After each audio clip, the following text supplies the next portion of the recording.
Hi, Paul Griggett. Hi, Daniel. Danny Good Mangan. afternoon. Hi there. Good everybody. Hello. Tina Mori will be here. And I would say by 2:05, we're going to start to roll. Hi, Tina. Hi, how are you, Joe? I'm rolling. Why don't- I'm rolling. You're rolling. Yeah. Oh, good for you. You're ready. Good for you. I do not have any of the wines. I just make sure they get out there. So I'm just going to kind of keep track of what's going on and time, especially so that everybody gets that 5 minutes of fame that is taking the time to make this wine. And then it'll just be free for all, ask questions. I'm good with that because you've got a lot of great winemakers in here that can discuss their wines, and you have some very curious wine writers. So this is going to be very fun. Will we taste in the order of the email that you sent out, Joe? That's what I would like to do. I've got Matthew Moy at the top from Vincent Arroyo. So I'd like to start out with that one, and then it becomes Robert Bialis, that's Trace. And then it's Berryessa Gap with Nicole, and Trentadue is Miro. And then Miro is also, because he's got his own wine brand, he is got Miro Cellars also. Trentadue's allowed him to have his own brand. And he makes killer wine, of course. And out of curiosity, are we doing 17 and the 18 of the Miro, or just one? Just Lastoria it's 18 and Miro is 17. Trentadue, Lastoria is the 18. Somehow I got two Miros. I got the 17 and the 18. That's Oh, okay. Okay. have a party. You're girlfriend. lucky. That's awesome. Well, I think it's 2:05, so we'll get going, and other people will come in as they do. So, Matthew, you are up with your wine. Have you got yours with you? I do. Okay. Why don't you, Matthew Moy, Vincent Arroyo, why don't you get started? Okay. How do you want me to? Are we gonna talk about the wine and the winery? Or talk just about the wine, a bit of both? You've got 5 minutes. Whatever Okay. is important to you to discuss, go for it. Perfect. Well, welcome everyone. I'm Matthew Moy, winemaker for Vincent Arroyo Family Winery. My father-in-law, Vincent Arroyo, started this winery back in '84, but we've been growing Petite Sirah and many other varietals up here in Calistoga since 1974. All of our vineyards up here in Calistoga I farmed. We have about 85 acres that we farm with about 10 different varietals growing on the 85 acres. Petite Sirah tends to be our favorite. It's what we make the most of. Back in the 70s, we were growing grapes and selling them to the co-op here in the valley. And at that time, it wasn't about varietals. It was more red, white, and pink. So Petite Sirah was heavy load for us, and they loved it for color. So that's kind of where we started going with it. It likes the heat, so Calistoga, I think, really lends itself to a good growing region for Petite Sirah. The 2017 Petite Sirah that you're tasting is a blend of different blocks of Petite Sirah growing up here. The way I make our wines here is that we let every block sit by itself for an entire year before we put the blends together. So we like to see how that oak is going to work with the wine before we actually put the wine to what we're going to be producing. The oak treatment we use is American oak, about 30% brand new. Most of our wood for our American oak program comes out of Minnesota. So it's a northern blend of oak that we use. We have about 5 or 6 different coopers that we work with on our wines. So with the 2017, we just released this back in September. I believe the pH on this was about 3.5. And TA, I think, was 7.0. The alcohol, 13.7. Alcohol is challenging for us as a dry farmer, just because you get those heat spikes in the fall, and we have no water to put out there to calm that fruit down. So for me personally, I like to keep the Petite 14 range. I think Petite Sirah does really well with food, and I think by keeping those lower alcohols, I think you can really enjoy it with that food. So that being said, I guess we'll do questions, I guess, at the end, but hope you're enjoying this Petite. To me, I get a lot of black cherry. You can really smell the American oak on this particular wine. But for being in 2017, I think it's drinking really well. It's rather young, so I think Joe can attest. I think Petite Sirah has a very good aging potential, and we've seen that with our wines. I like to say 7 to 10 is a good drinking window, but I've seen them up to 15, 16, and they're still drinking really well. So this one I think has some time on it, and we'll see how it goes from here. Good job. Okay, so I'm going to welcome Ken Hoggins, who's come in, Boston wine writer, and here with his friends. So that's kind of nice. And then Susanna Gold, if you can, in the bottom of your screen, turn on your video camera, we'll be able to see your lovely face. Oh, there we go. Yay. Hello. Sorry, I didn't realize it was off. That's good. That was worth it. Thank you. That's Thank great. you. That's great. Thank you very much. You're I'm welcome. excited to be here. Thank you. Oh, we're excited to have you. So Matthew, you've got one more minute. There might be something you might want to add to it. Well, here, besides this Petite Sirah they're drinking, we also make 3 other Petite Sirahs. So the total, it's about probably 30% of our production is in Petite Sirah itself. We make a reserve Petite Sirah, which is barrel aged for 3 years versus the standard 2. And then we also have 2 single vineyards. One's called our Rattlesnake Acre and one's called our Greenwood Ranch. Like you say, it's all dry farmed. All the grapes are here in Calistoga, all within a half a mile of the winery. So we process the fruit rather quickly once it comes in. And then, like I say, it stays in barrel for a year before we make the decisions on the components of these particular wines. What was your percentage total of Petite Sirah? You said 30%? About 20 to 30%. How old are the vines, Matt? Some of them are going back to 75. So we have a pretty good range. The youngest of the Petite Sirah blocks, I believe, is 2006. So they're doing well. I mean, we're starting to replace our Rattlesnake Ranch because we're seeing the yield start to drop. So we're doing that in slowly increments. So all that fruit over there is head prune, whereas right now almost everything else that we have is on trellis. And you said that the winery loves Petite Sirah. What do you love about Petite Sirah? I just think it's just a great all-around drinking wine. Cab's great, but I think there's a lot of things going on with Petite Sirah. Types of food that you can pair it with.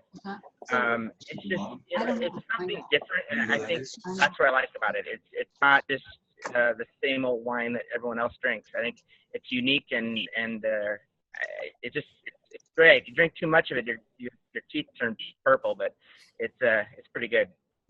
Okay, so before we continue questions, because we will be doing that after we get each one of the vintners to talk about their wine. So let's see, Trace Goding, you've told me before, Goding. It's Tress Getting. Getting. And I know my little tag says Robert Bialy Vineyards, but I'm Tress Getting. Thank you. I am the winemaker at Robert Bialy. And we specialize at Bialy, we specialize in heritage vineyard, Zinfandels and Petite Sirah. So this is our specialty. So so I hope it's good. This is the 17 that we're going to try today as well. This is called the Royal Punishers. But a little bit first about Bialy. Like I said, we make a handful of Petite Sirahs, but we're mostly known for heritage vineyard Zinfandels. Although we do have some old Petite Sirah vineyards. One of them we do is from Palisades Vineyard, which is up in Calistoga. That's a beautiful vineyard designate Petite Sirah. Hot climate, obviously, different soils. This one here, the Royal Punishers, we also do an extended barrel-aged Petite Sirah, which I'll age for 30 months in 50% French Burgundian barrels. And then we grow a couple of other Petite Sirahs from around Napa Valley. One of them is Oberschulte Vineyards in Childs Valley.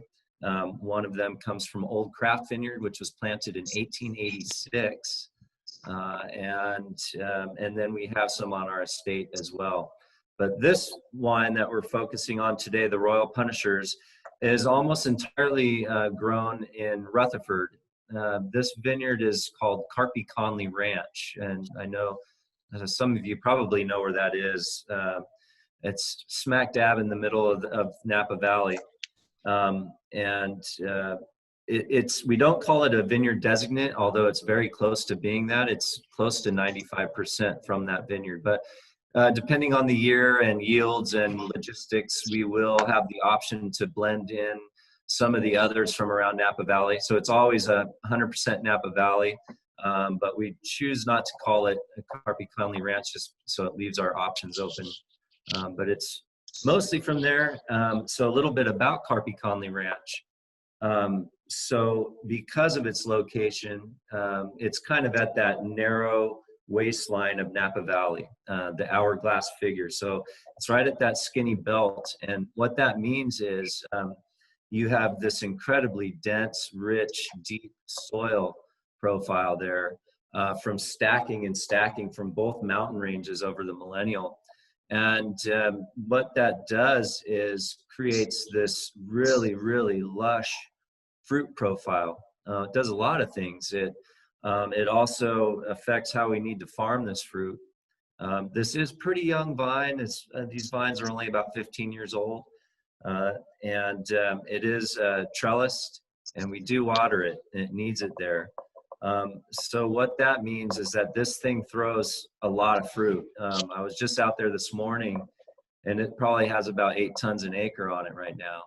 Now that's before we drop wings and wheat shoots and things, but it'll still come in at about 6 tons an acre. But what we found is that is kind of the sweet spot. That sounds like a lot, but for that site, it can handle it. It actually wants that. I've tried to drop it lower, and what happened was, targeting 4 or 5 tons even, is the tannins get out of control and they get really aggressive. So this is a wine that really needs to be carefully produced for tannin. That can get very powerful, just like all Petite Sirahs, but this one, because of that site, really has to be handled gently. But we do let it throw a lot of crop, and it's all about balance, right? I mean, this is trying to find that happy point where you've got ripe without getting too much alcohol. This is at 14.9. You've got structure without too much tannin. You've got fruit without sugar. All of these things. You've got oak. I use about 30 to 35% new French oak, 100% French oak, but 35% new roughly. So that's kind of how we farm that because of the nature of the site. We'll typically do a 2-1-2-1 cluster per shoot. And even that gives us up to 6 tons. I mean, these clusters are pretty massive for Petite Sirah, big shoulders. So anyhow, a little bit about the wine itself. So Royal Punishers is a fun name because it's actually an anagram. If you scramble up the letters of Royal Punishers, you can pick that apart and spell Pellerson and Syrah, which are the grandparents of Petite Sirah, as you probably know, but it's kind of a fun twist on the history of the name Petite Sirah and the name Royal Punishers. Took a little bit of wine to figure that one out. I think Dave did that way back when, but it's a cool name. The style of this wine is right on track. This one's a little bit bigger than normal because 17 was such a hot year. We really got some big tannin structure in this one, but this is very typical with that kind of dusty currant. There's violets, there's quince, so you've got blue and black. There's a little bit of fig, there's some graphite. So this is pretty typical of that vineyard.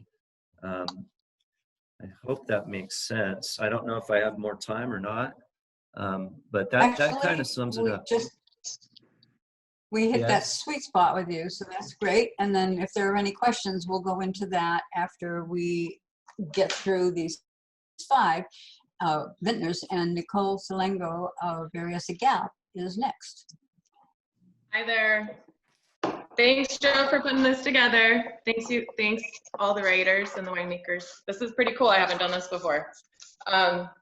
So I'm the winemaker for Berryessa Gap Vineyards. We produce, we just grew this year to 10,000 cases. I don't know if that was a good decision in 2020, but previously we're doing 5,000 cases, and I work with one vineyard. It's called the Cobble Ranch, and we are in Yolo County. Very warm here. We're at the edge of the Central Valley, about, well, I'd say like 40 miles east of Sacramento, 15 miles east of Davis, and over the Vaca Mountains, neighboring Napa. So we are very close to Lake Berryessa. We get really warm days and then nice cooling evenings that come through our namesake, the Berryessa Gap to the west of us.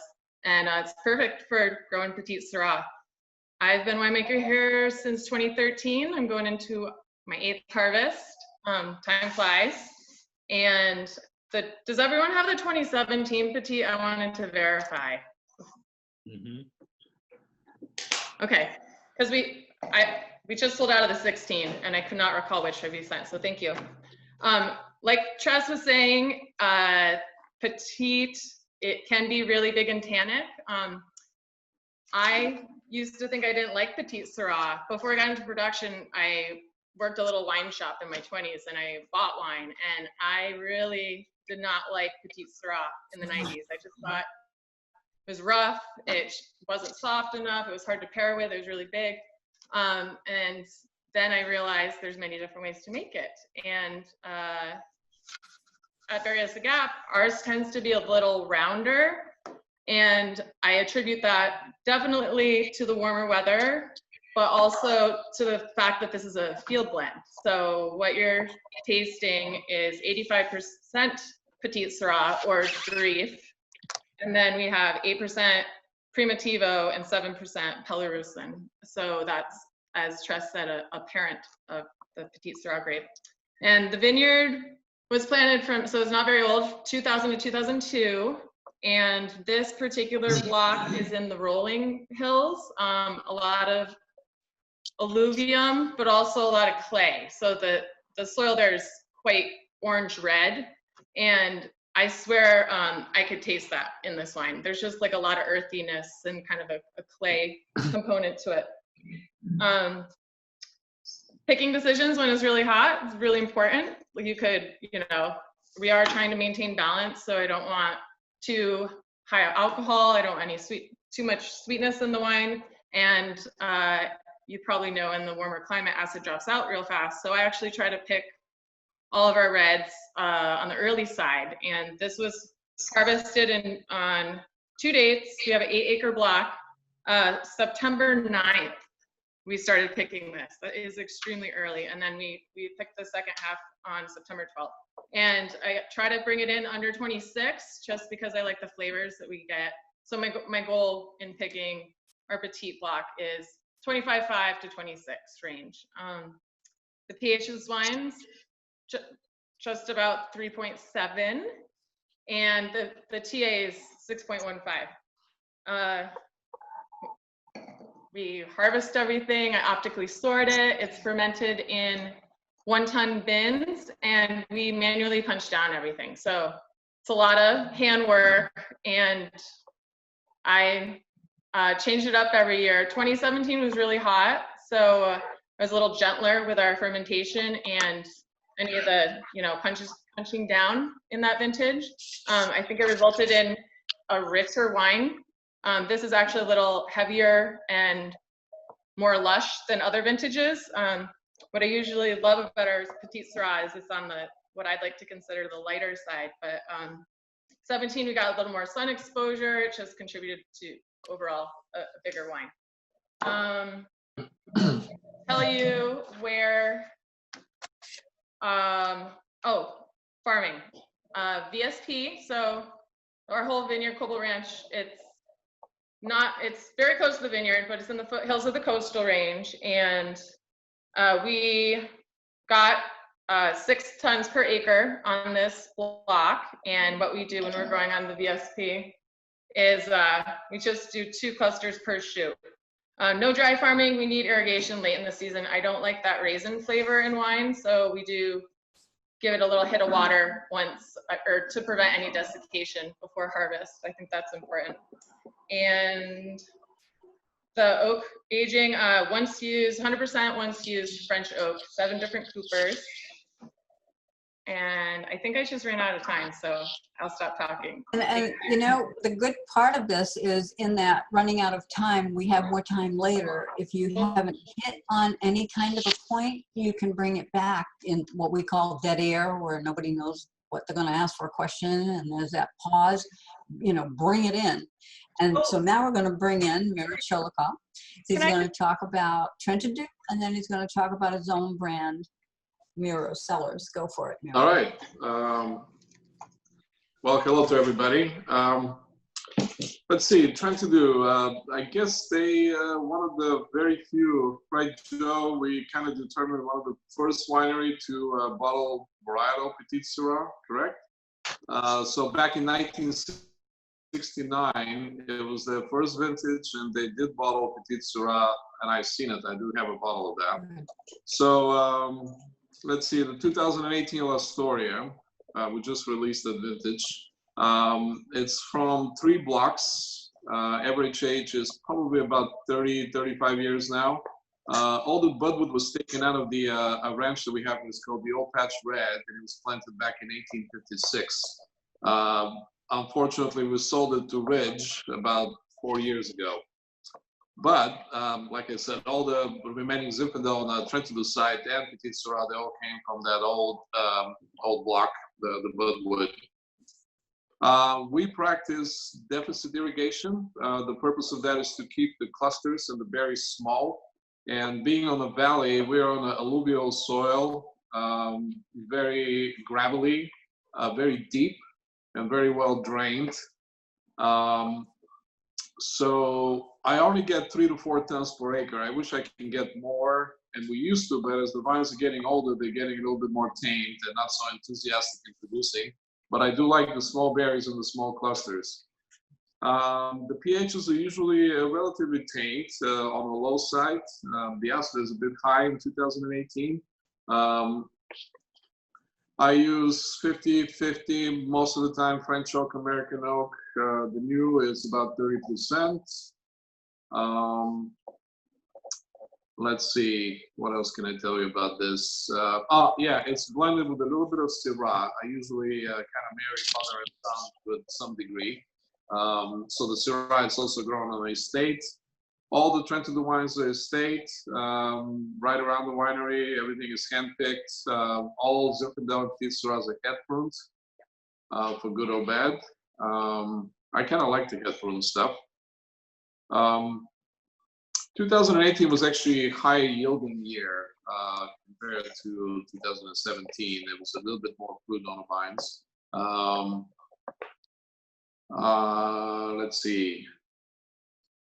So Trentadue has been making Petite Sirah since 1969, and the vineyard was started in 1956. And for 10 years or so, they've been selling their grapes mostly to only one buyer at the time, Asti or Gallo. And they also started a relationship with Ridge that it continues to this day. And we still with pretty good connection with them. I wish we had more, and we actually have some blocks that we're going to plant to more Petite Sirah. This is only one variety that we always short, and we're producing about 15 to 1,800 cases in a good year. And the reason we're already on 18 is because we sold out of the previous vintages rather quickly. I rather age the wines a little bit longer, but they're usually between 12 and 16 months, 17 months at the most. I also make a little bit of Petite Sirah higher end for under the Trentadue label, and that one is aged longer, approximately 22 to 24 months.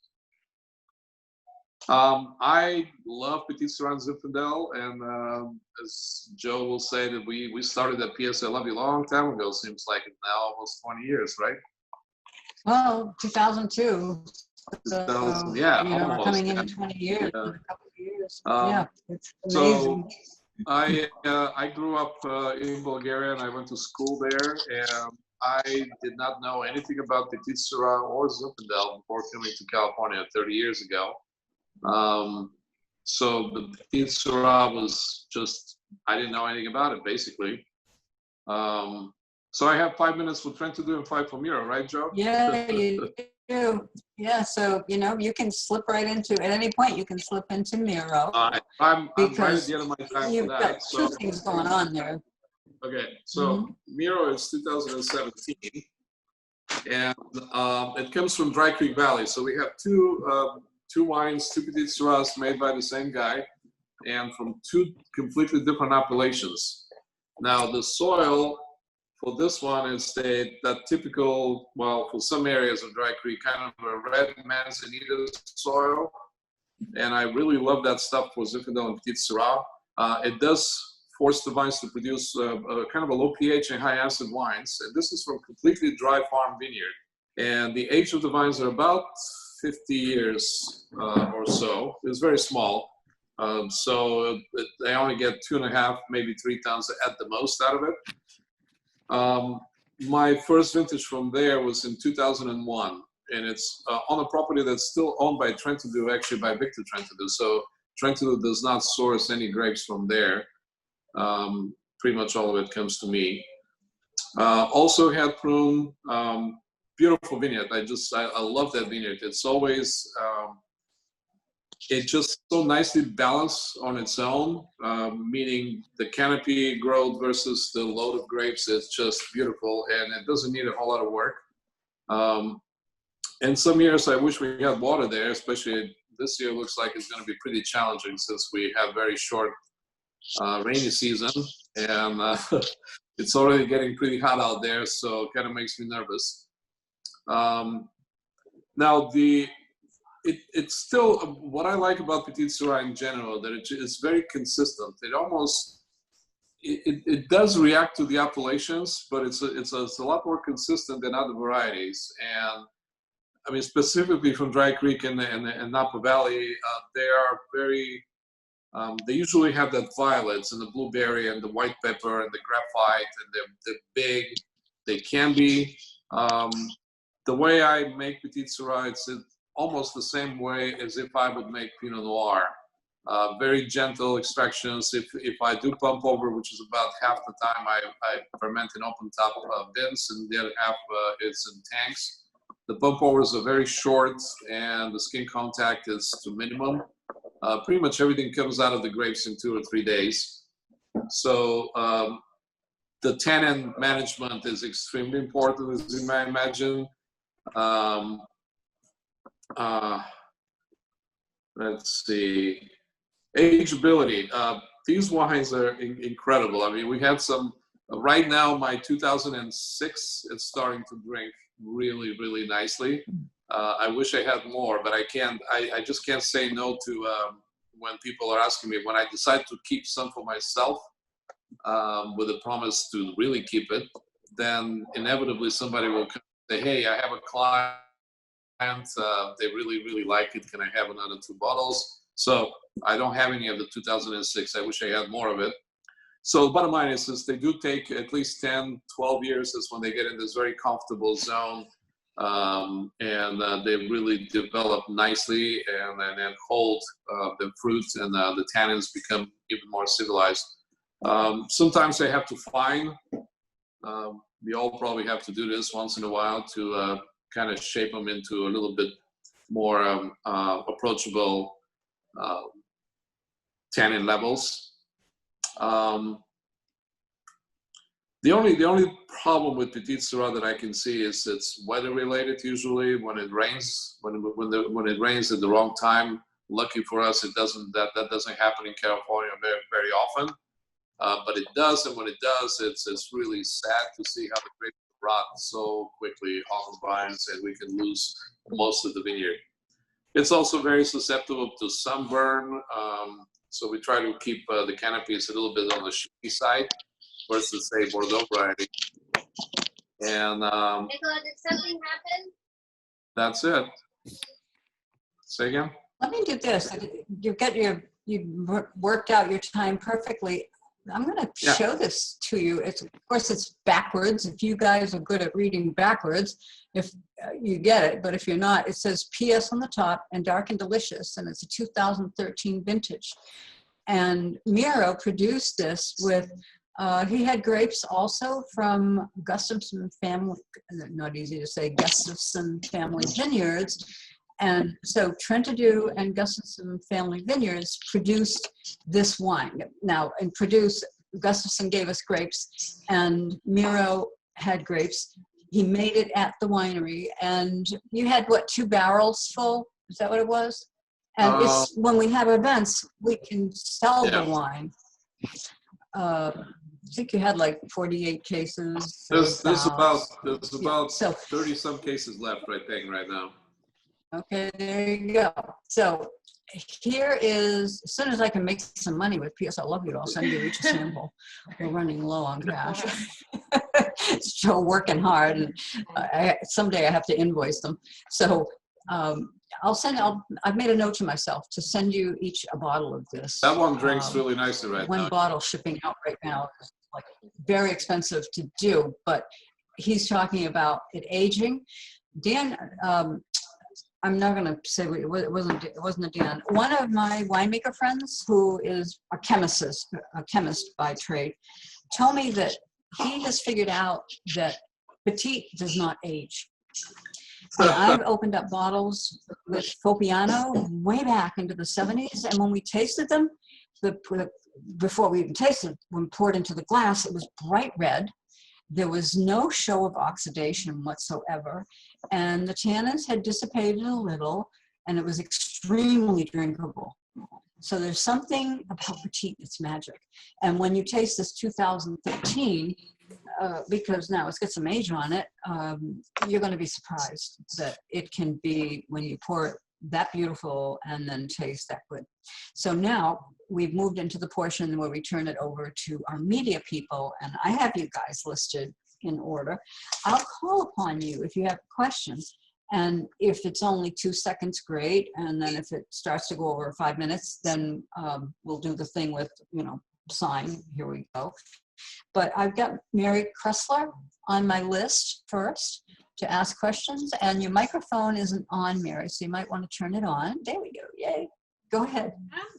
As far as questions, I'm curious, just with the discussion, what's going to come up. But for me, I kind of feel like Nicole felt in the 90s prior to, really falling in love with Petite Sirah. That's kind of where I feel now. I kind of have this almost fear that it's all going to be big and heavy and jammy, and these have not been that at all.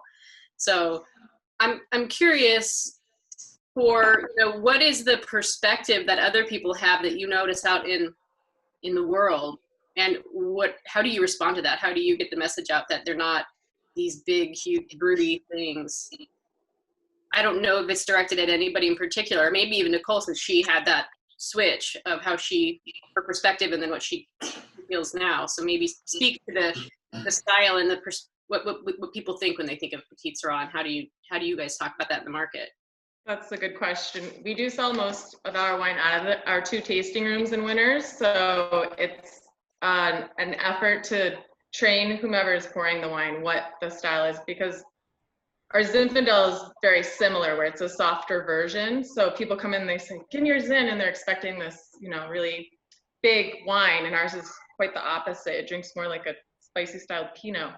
So it's just a matter of kind of informing the consumer before it hits their lips, is what I always say. Just like give them an idea of what to expect before they consume it, so they're not surprised. Like, you're expecting milk and it's orange juice sort of deal. So.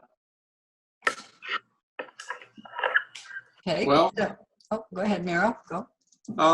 In my experience, I've sold Petite Sirah to very unlike places, like a sushi place or Asian food restaurants, which makes you wonder. And in a lot of times, I didn't even want to offer the Petite Sirah to them once we have a bag full of wines. And somehow, I don't know what it is. Maybe it's the teriyaki, the use of teriyaki sauces or soy sauce or whatever. And for some reason, these people decided that Petite Sirah is a good match for their food. But in general, The misconception about Petite Sirah, it's actually might be over now. It's been quite a few years since we try to market Petite Sirah to people again and show them that this is not the brute from the near past.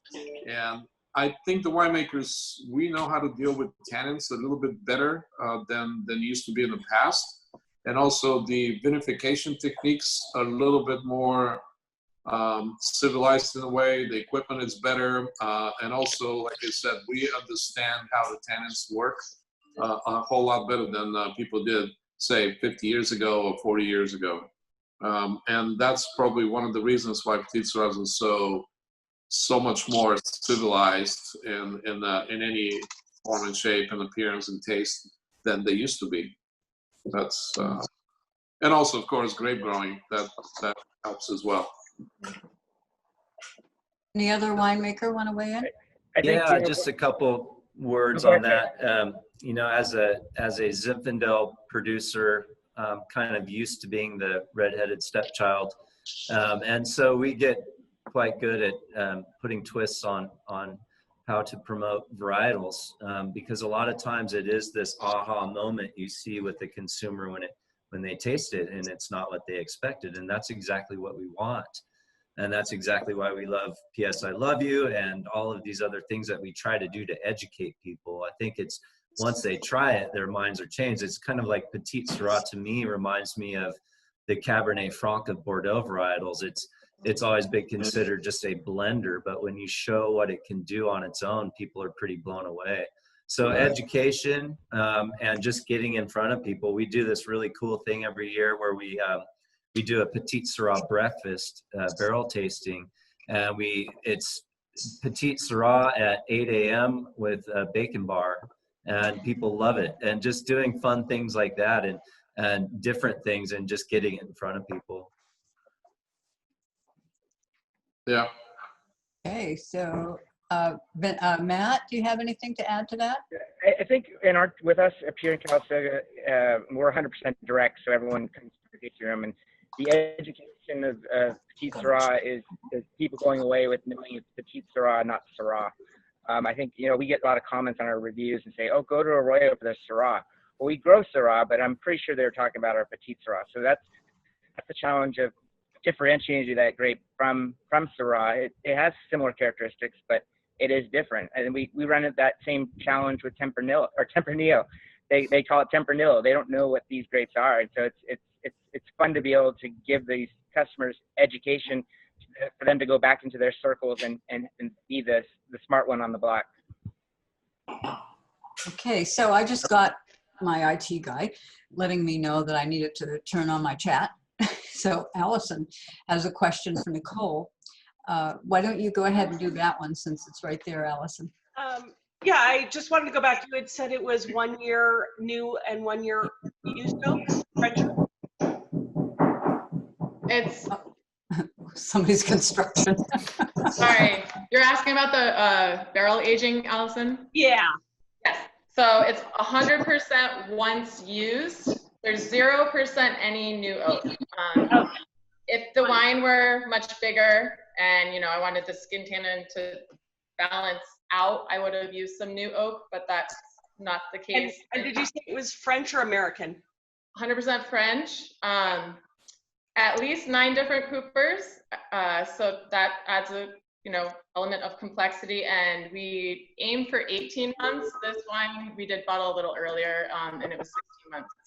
So the texture, yeah. Oh no, if I can ask, I have one question for you also. I know you also produce a Durif. How do you differentiate why you call one Petite Sirah and one Durif? It's a constant effort. So that's why I didn't mention it, because I'm like, I don't know if I want to get into the explanation. They do taste really different. The Durif comes from a neighboring block that is a real steep hillside. So those berries are tiny. That block produces, you know, lower yield, and the wine is bigger and more extracted. So you can taste the difference.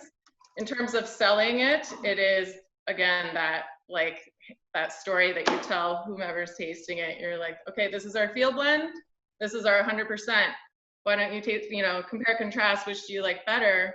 and everyone likes something different. I will admit, the Derief is extremely popular. I'd say it's our most popular wine we've already sold out of the 17 vintage.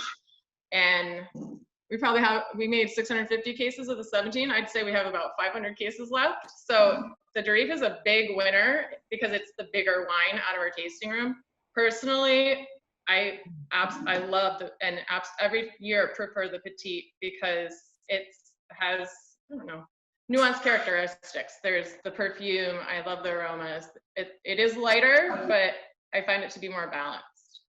And if I can just ask, based on what I had asked Matt at the beginning and on what Mary was asking about what converted you all to Petite Sirah, is there one thing that you absolutely love about Petite Sirah as a wine drinker, a winemaker making a wine that has a reputation that doesn't, it scares a lot of people. I'm one of those people. I was a little petrified. And when I got 17 Petite Sirahs, I got a little scared. I'm very happy though now. So. Yeah. Well, can I say something? Okay. To me, Petite Sirah is fairly easy to make. Once you get the tannin issue dialed in, there are no surprises. It rarely gets stuck like Zinfandel, for instance, where it doesn't finish fermentation. It's pretty much as straightforward as far as winemaking. And it's very reliable. It's very consistent. I'm not sure, kind of going back to what is the difference between Derief and Petite Sirah? As far as I know, there's only 3 clones of Petite Sirah / Derief in California, so I'm not sure. It's block specific, Mira. Okay. Just at our site. That's what I thought. Because otherwise, yeah, it makes, yeah. Okay. Okay, so let's slip down into Tina. Hello. Do you have any questions for anyone, Tina? I do, yeah. So I kind of wanted to build upon what Mary had said in the beginning. When I was selling wine back in the day in San Diego, a customer came in and she said, "I need a bottle tonight." I'm like, all right. So being a newly minted Somm, I pulled out a Tasmanian Pinot Noir just because that's what was, my wheelhouse. That's kind of what I like. And I said, it's, ethereal, it's, you can see through it, it's low alcohol, blah, blah. And she looked at me and she said, "What the fuck is the point?" and I thought it was brilliant. I'm like, shit. So I immediately walked her over to the David Filton Petite Sirah, and she was a convert. I remember this distinctly. She bought cases and cases of Petite Sirah, and she said, I'm quoting now, she said, I brought this bottle to a cookout, and she had this heavy, big, beautiful bottle, and it was a good amount of money. I think at the time, this was 2008, it was, $45, and she said, I was the boss. So I think Petite Sirah makes, once they know, it makes them feel powerful, because it is a powerful wine, but at the same time, there's a lot going on. There's a lot of nuance. So for someone like me in the industry, in a particular sector of the industry that's more wine education and marketing, what is the preferred language for Petite Sirah? I mean, you guys, you're not mainstream at all. Are you more cult wine growers for Petite Sirah? What is the correct language? I personally go for cult. Honestly, I go for cult because it's not mainstream, and the people who love it, but they kind of love it privately. And a lot of the wine, there's a lot of wine in Petite Sirah that's being made right now. However, it's not even making it outside of the wineries. You'll have a winemaker that will have two barrels full, or 4 or 5, and they'll keep it back. They have every other variety. So they hold it back for their wine clubs. They hold it back for special tastings. They do not send it to wine writers because they sell it all, and they're not going to send it to a magazine that's going to give it a really trash score. that will ruin the possibility of selling it, because right now they're selling right through it. So, you know, I went from when I started recording this to 62 growers and producers combined, and almost 20 years later, there's 1,100 of them. So where is all that wine? Who are all those producers? You know, I'm tracking them all, so I know where they are, but I think I'm about the only person that does know. So I call that a cult. And there isn't anybody producing that large quantities of Petite Sirah, right? I mean, there's only a handful that make, say, more than 2,000 cases. That's right. That's right. So they are going through, most of it is going through their tasting rooms, and they give it to people as the very last taste. So what do people remember when they taste things? The very last taste. So they buy it, they have it, and there goes that little another member of the cult. And personally, I think it's fabulous. It's a great story. It's like the espresso of wine. I have to say, I opened these bottles on Saturday for some friends, just consumers, no one in the wine industry, and they love them. And I poured them again for myself today. Fantastic, even better today, even better today. And you know what? And a follow-up question, if you don't mind. So knowing that Petite Sirah ages incredibly well, do you treat the grape differently, knowing that, or is your cellar work differently, or is anything changed versus, like, say, any other wine you make? Well, anyone? Any of you winemakers out there? Do you treat it differently? For us here at Arroyo, the challenging thing with winemaking these days is you're getting segmented drinkers. You're seeing the millennials come through, and they live in a shoebox in San Francisco, and they can't store that wine for X amount of years. So they want to drink those wines young. Well, you have existing customers, loyal customers that have been drinking our wines for a long time, who we've always made our wines to age, who want them to age. But so how do you balance the straight out the chute versus 10, 15-year aging wine? And you're not going to make two different wines out of the same wine. So it's getting a little bit more challenging, at least on my end, in terms of what our customers are wanting. And I can't ignore the millennials because that's our future, but I can't ignore the ones that want to age that wine because that's our loyalty. So it's getting a little bit more difficult, I think, at least for us, in terms of winemaking. Okay, so Ken, do you have any questions? You're up. I do. One area I wanted to get into was vintage, because with several other varieties, we've seen the 17 vintage because of the heat, and a lot of winemakers that have been on various Zoom calls, and a little bit softer because of the shutdown of the vine. So I'm curious from a Petite Sirah standpoint, because we did 8 wines last night and of course the 5 today in terms of tasting Petite Sirahs, and a lot of the 17 Petite Sirahs were not shut down. So I'm just wondering if, I mean, obviously things like Chardonnay and Pinot Noir, maybe they're more affected by heat spikes than Petite Sirah is, or maybe I think Miro mentioned maybe you shade them better. I'm curious on that, and then I just have one other comment later. Well, Petite Sirah is definitely better suited to handle heat, and actually does produce better wines when it's warm. It's a draw of the luck. Sometimes we pull the leaves, and then it's immediately followed by a heat wave, and half the grapes will fry on the sunny side. So we got to watch the weather. And for the last 2-3 years, we kind of stopped pulling leaves aggressively because it doesn't have pyrazines like Bordeaux varieties. So the direct sunlight, it's not that much needed anymore, and we can pretty much count on heat spikes, so might as well leave it a little bit more shady. And especially the head prune vines are really hard to manage the canopies. If they're on the wire, it's a lot easier to kind of respond to the weather conditions if you can. But the head prune stuff, it's not really. I mean, I remember in 2010. We lost about 60% of the fruit. It was just burned completely. I mean, we had the bad luck to pull leaves, right before upcoming heat wave, and they're all fried. On the sunny side, they all look like you just put them in the frying pan. Yeah. So, I mean, it's farming. So if you get lucky, sometimes you. Well, it's interesting.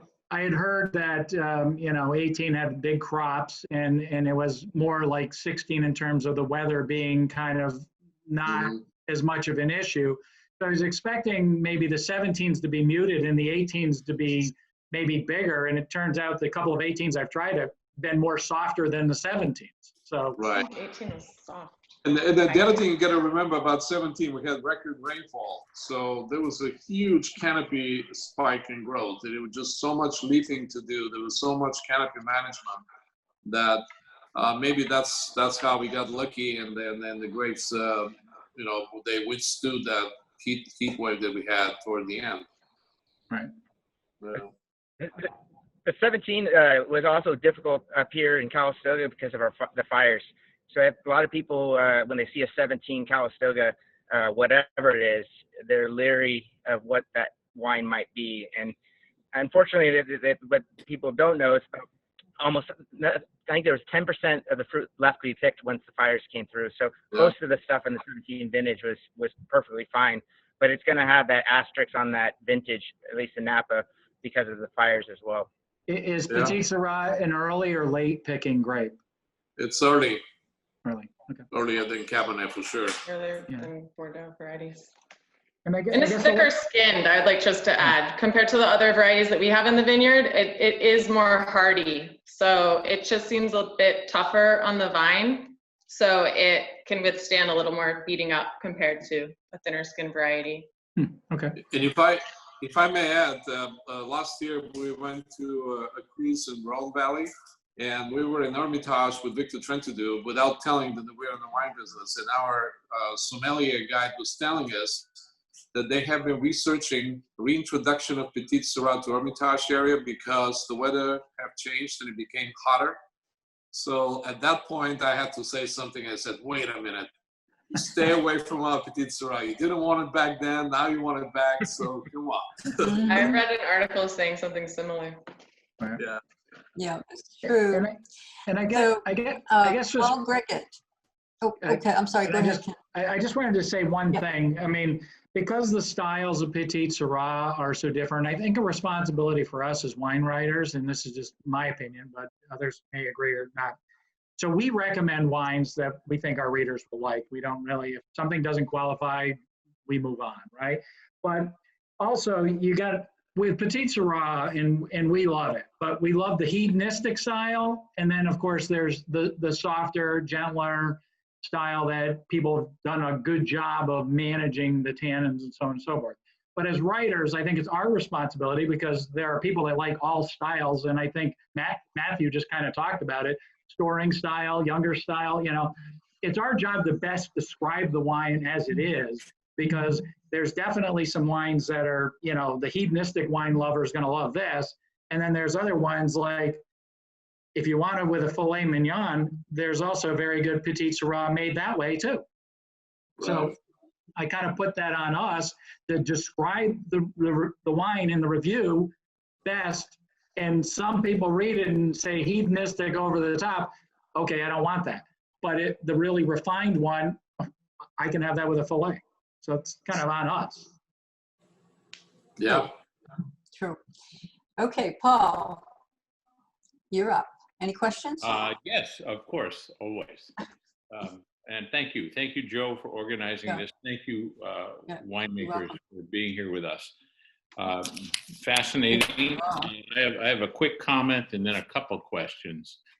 And this may seem kind of counterproductive, but the wine is not petite, and not a single one of you has compared it to Syrah. You've compared it to Zinfandel. And you don't even spell Syrah like Syrah. I mean, you couldn't have a more confusing name for this. And on the other hand, what I'm getting is that you don't make a lot of it, or if you do make a lot of it, you make 4 or 5 different kinds. You sell it all. You don't. It's a cult wine, so you really don't need it to be I'm not hearing that you need a lot of growth in the category. You're happy with where it is, which is perfectly fine and good on you. So that's my comment. Question number one, what's the best stemware for Petite Sirah? I've tried several. I have a couple I like, but do you all have a thought on that?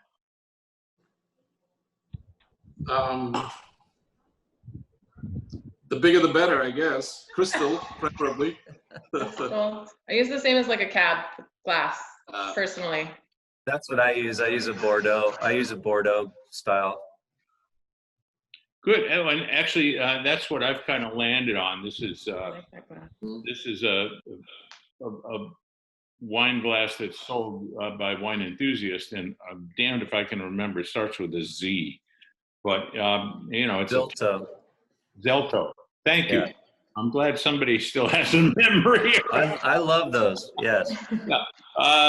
It actually worked, I thought, really well. In fact, you know, I have to tell you, I opened up Nicole's wine last night because it's the only one with a screw cap. I thought sometimes the screw cap needs a little extra time. And I put it in this glass, and it just absolutely rocked. What a delicious. And you know, not to pick on you, Nicole, but you know, you're talking about Petite Sirah, known for its tannic structure, you know, spicy flavors, inky color. I mean, that's all true. But what I loved about your wine was the fruit. The fruit. Thank you. Delicious. It's still delicious today. So, and across the board, these are really tasty wines that kind of, to some degree, belie the impression that all Petite Sirah is this massive, inky, tannic beast of a wine. You know, why not call it Grand Zinfandel if you're going to go that way? You know what I'm saying? Actually, the other way around, Paul. Zinfandel uses Petite to make it Braun. Well, that's what I'm saying. Well, that's why I say it should be, instead of Petite Sirah. I usually compare sometimes Syrah and Petite Sirah by saying that Petite Sirah inherit only the best of Syrah, and it's a lot more consistent. It doesn't respond to terroir as sensitively as Syrah may. It doesn't have the negative things that Syrah may have, like meatiness and greeniness. It's almost always dark, very fruity, almost from all appellations. I mean, of course, if it's overcrapped, it's going to show the common traits of overcrapped grapes. But if it's done properly, it seems to be a lot more consistent than Syrah without any of the negative traits that Syrah may exhibit. Well, I understand Syrah is one of the grapes from which it's derived. So obviously there's a reason there. But in terms of flavor and what you all have been saying, and my own experience, I'm a huge fan of both Syrah and Zinfandel.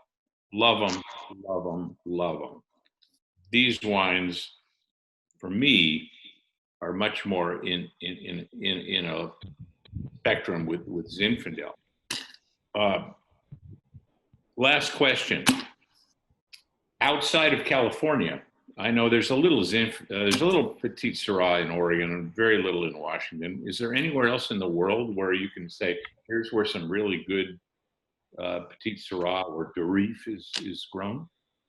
The other place where you're going to find it in, and not even close to the amount of acres that happen here, but Australia would be the next place where they're calling it Durif. And when we started PS I Love You, they really got active to get their synonym. I had to get the legal synonym of Durif and Petite Sirah in order to straighten it out. And also the spelling of it has to be Sirah. There's no more accepting it Petite Sirah with a Y. because it's too confusing. It's a parent grape. I mean, you know, you can't call Cabernet Sauvignon Blanc because that's a parent grape, right? So you can't do that with this either. So the Australians got really busy getting their synonym changed, and I worked on this side of the TTB to have Petite Sirah be a synonym, because the California US was calling them two separate varieties, which they're not. They're one and the same. So so that's the skinny on the marketing of it. What was it? This is a semi-serious question. Was it Petite Sirah in Australia? You know, they call it Petite Sirah. They do call it Petite Sirah because because that's what people hear when they hear it. So they didn't want to go Petite Shiraz or any of those things. So they do call it Petite Sirah. All right. And so, well, one more. Love the wine. And thank you. We're slightly going over. If everybody's okay, if you're not, you certainly can opt out. I wanted to bring Danny Mangan in on this because he came in with through emailing me and letting me know. So Danny, go for it. Thank you for letting me in at the last minute. Sure. I just have two quick ones. One's for Nicole.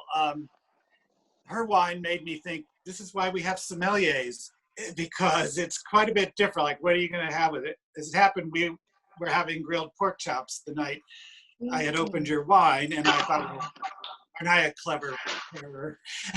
I do love it with pork. Yeah, no, you say it was really perfect because it's much lighter than the other ones that I have received out of from these people and others. But I'm just curious, in the tasting room, when people are trying to decide which wine of your Petite Sirahs they want to vote for or purchase, what are your people telling them? This goes well with this or that? I was just curious about what you might be telling people. That's a good question.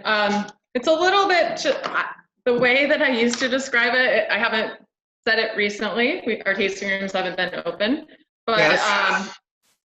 Jarif is the rustic brother, is what I've said in the past. Very, and then the Petite is that elegant, softer side. So depending if you're looking for that rustic, kind of rougher, slightly more tannic version, you would want to go with the Jarif. And then the price point's about $5 difference a bottle too, so sometimes that's a deciding factor. Yeah.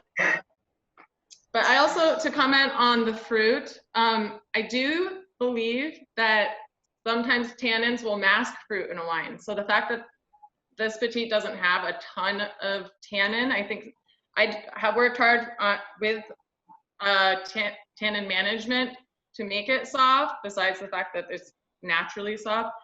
And it is all about aroma for me. That's the most important. I just am like, I'll smell a wine for 20 minutes before I'll taste it. So that's really something I'm focusing on in making the wine. Great, thank you. Thank you. And for Tress, could you just elaborate a little bit more on the difference between those two vineyards? Because I'm tasting the other one later. Between Palisades Vineyard Yes. and yeah, so Palisades is up there in Calistoga by Matthew up there. It's right at the base of the Palisades mountain structure, rock structures. So it's an intense site, and the main difference between the two sites is the soil, and secondly the age and the farming. I mean, those are huge differences, but we've got up in Calistoga at Palisades, it's all head trained, old vine. They were planted in the 60s, and it's dry farmed. Whereas the Royal Punishers at Carpi Conley is the exact opposite. It's VSP, it's watered, it's a complete opposite. So the wines are very, very different. The Palisades Petite Sirah to me is a bit more structured, and it's more complex, but you need more patience for it. The Royal Punishers is much more approachable at a younger point. So I was scared about that because I had the 14 of both last year, and I thought the 17 Punishers was fine, but I'm almost scared to try the other one. It seems like it's a little new, and I didn't know if there was anything about 17 that might have mitigate any of my fears here, but obviously I'm going to open it up. Do you feel like it needs to be opened up for a longer time, or? I think you're right in that. I don't think you should be scared, but I do think that that you're right on track. That vineyard takes a while. It takes much longer than this one, and especially in 17. That was a big tannic year up there. Yeah, that's true. It'll be fine, but if you do, I would give it several hours of decant time, air time. Okay. Thank you. Yeah. Yeah, Nancy, do you have any questions? Yeah, just a couple. First of all, I wanted to say that, I kind of put myself squarely in the category of people who are afraid of Petite Sirah because, I don't really, heavier reds don't suit my palate. So this has really been eye-opening for me. And I wanted to ask Miro, between the Trentadue and your own Petite Sirah, is there one that's consistently lighter in style than the other?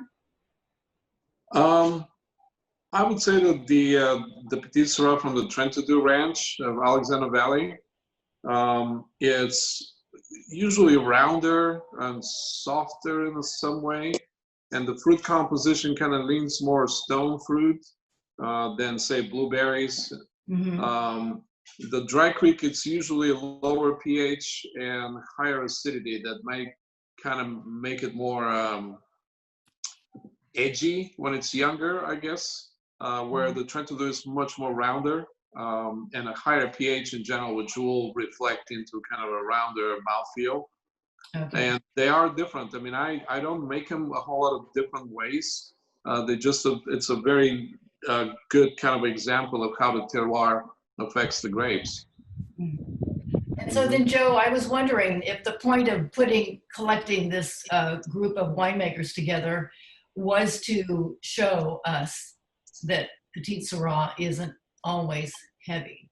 And so would you consider all of these wines to be, on the lighter end? No. No, they're not No, like I that. didn't go in that direction. What I did was I went to my group and I asked who would like to participate in Zoom. And so you're seeing who was ready for it this time. This is our first attempt at this. Mm-hmm. So Jose has told me we're recording it, and I will put this up on the PS I Love You site. So part of it is to promote Petite, to have wine writers get to see how diverse it is. That's the thing about it. I mean, Pinot Noir, there's kind of a structural way you'd like to have that Pinot be. Petite Sirah is all over the board because it's a winemaker's wine. Every winemaker that makes it, that keeps their 2 little barrels over here on the side to sell in the tasting room, make it because that's one variety they can do. If it's not going to be done in bulk and on the market, that they can do anything they want with it. And so it's kind of an artist's wine. Whatever they want to do with it, they go for it, and the tasting room just sells it through. So I think it's fabulous, which is why I haven't given up advocating for it. Joe? Yes. When did you, what made you fall in love with Petite Sirah so many years ago? You don't make it, so what was I don't. your No, I have grown with it. When I started my own business, Fopiano became a client, and Louis said to me, like 2 months into being a client of mine, said, I'd like to have a Petite Sirah symposium. And what he meant was he'd like to get in his lab and sit around and chew the fat with 4 or 5 winemakers. But I'm an educator, and I've set up all kinds of things to get people to an event. So I went for it. There were 62 growers and producers. We invited them all. About 30 showed up. They kept saying, we need publicity for this variety. It's off the charts. Nobody knows it. Nobody even knows what it is. We need publicity. At the end of the event, I put out an evaluation form, and in there it asked, if there were a group, would you join? Because I'm big on creating groups. So I just put that in there, and anybody that said yes, I just sent them an invoice. And they came through. Bam! We've got a variety group now. So I've been taking off on it. It became very big at one point because we were doing an event down in the city called Dark and Delicious. But when the health department came in and decided to charge me $3,000 just for the heck of it, it's like they walked out with a profit. I'm like, I'm not doing 7 months of labor again. to make $0 at the end of it. So I stopped with the big group, which everybody was beginning to stop anyway. And I have to say that COVID has given us an incredible opportunity, because all of a sudden none of us can see each other anymore. And everybody started picking up with Zoom. And when I started watching what was going on with Zoom, I decided it's time to do this. I have to give the members something for their $200 a year. They have to have something. How many members do you have today? How many members? I'm sorry? How many members are there today? Well, today there's about 60 members, and I started out with 30, and I went up to almost 100. And then when we didn't do the event anymore, people didn't see the value in even being part of us because they weren't getting that advanced publicity, et cetera. Well, right now, I'm going back to our original mission, was to get publicity for the variety. And so I'm back there getting publicity for the variety. And at the time, I wasn't advocating for any single brand, but right now, if they're in the group, they're gonna get publicity, and I'm gonna promote it for them too. So, you know, it's kind of like full circle, a little more expansive, and a little more inclusive. And then I have a thought too, because Susanna, you are a wine writer also. Yes, I but kind of got into this tasting at the last minute. I didn't try the wines. Thanks to Tina invited me. I saw it on one of her wine studio feeds.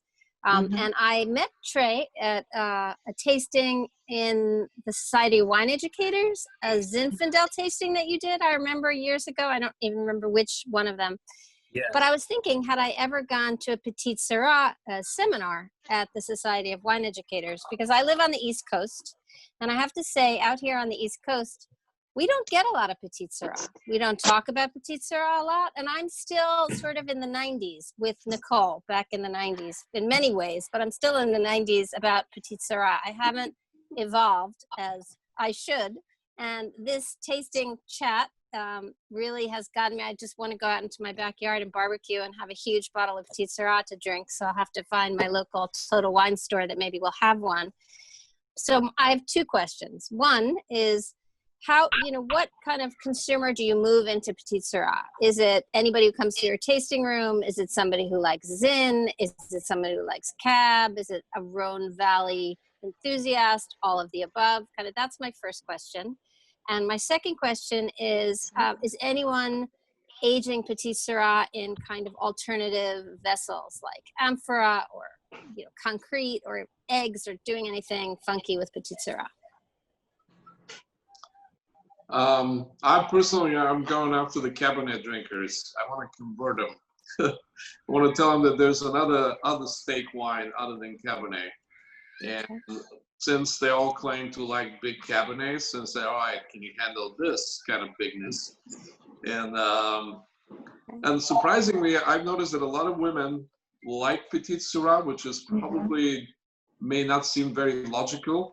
And at some point I asked the follow-up questions, for instance, to how do they like their coffee? And a lot of them responded, those that like Petite Sirah, they responded they like their coffee black, or they drink espresso, which means that they have some sort of affinity to a concentration and that tannin phenolic structure of Petite Sirah that somehow it's attractive to them.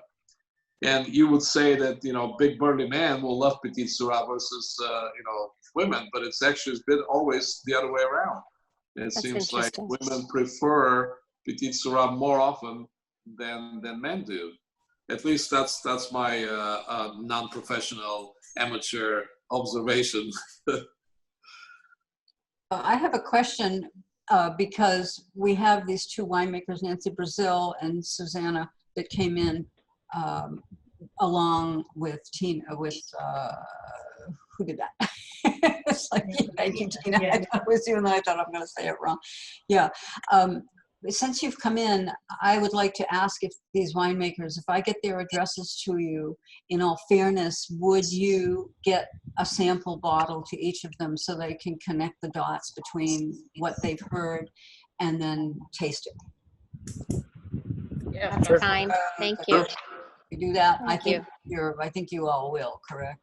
Yes. Thank you. Yeah. So I'll get your addresses and I'll have them shipped to you so that you can taste through these wines.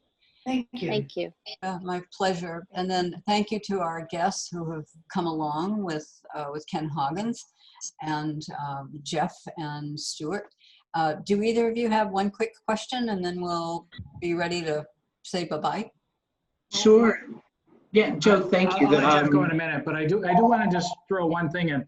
We tried 13 of these in the last day and a half, and the myriad of flavor profiles and the myriad of styles of wine, it's great. And that's the beauty of Petite Sirah is, you know, we do blind tastings, and the Petite Sirah one is never boring. I'll let Jeff and Stuart throw in a couple of. That's great. Petite Sirah is never boring. I like that, and I will quote you with that. That's good. A quick question for Nicole. You said you use 9 coopers for your oak, but never new oak. So I'm curious, are you in an investigative phase here to see who you like, or what's the advantage to using that many producers in your? Every cooper imparts, it has a different flavor profile, and depending on what variety you put in there, you get a different result. So I'm looking for a little nuanced complexity there. You know, like many other areas of growing and winemaking, I'm kind of always seeking that out. I really like the oak treatment on there. So I don't know if the other winemakers are doing similar, or if you've stumbled upon something new in a new oak treatment, but I think it really works. I just don't know, you know, how you manage that with 9 producers year to year. Initially, I've kind of narrowed it down over the last 7 vintages. So I always have a kind of a big variety of about 20 coopers, all French. And I have come to realize certain varieties prefer certain coopers. So when we get our barrels before harvest every year, they're assigned for each variety and block with that in mind. What these telemarketers, excuse me. Thank you. Okay, Susanna, you had one question that didn't get answered about vessels. Yes. Yes. Thanks. Yeah. Anybody doing cement? Well, you know, Fopiano has a cement tank. They age their wines. I'm not. I think concrete had its era, and we have stainless and wood now. No, I'm not. I'm just using oak barrels. Matthew, you? We've always just used French American oak. We tried a few years back on Hungarian oak, trying probably just more so to save some money, but it just didn't work. So we stayed with Petite Sirah. We stayed with American oak. And Tris? I use all French Burgundian barrels.